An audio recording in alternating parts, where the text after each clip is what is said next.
Hello, good evening everyone. Nandito na naman po tayo.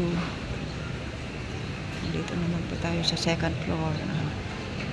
Video lang namin po guys. Kasi umulan po kanina, medyo may kalakasan din po ng ulan ngayon. So, sarap matulog. Medyo malabig ngayon, hindi mainit. Napaglabanan na po yung init, yung ulan. So, ayan. Bihira po ang mga taong lumabas kasi malakas ng ulan kanina. Ngayon, huminto na po. Mamaya, marami na naman po magdaanan ng mga tao dyan.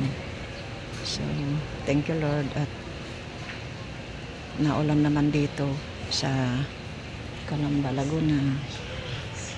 Pero ang ikinalulungkot ko lang po, iwan ko lang po doon sa Isabela kasi walang tao doon sa bahay. Walang nagdidilig yung mga halaman ko mga patay na daw lahat, mga lanta na daw lahat. So wala nang nagdidilig kasi doon.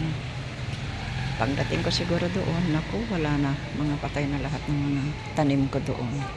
So pag uwi ko doon, panibagong tanim na naman po.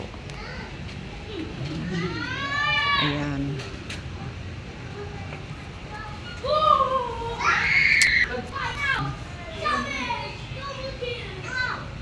Okay, thank you guys for watching. Kahit na hindi ako nagpakita, pinakita ko lang po na yan, maulap talaga sa kalangitan.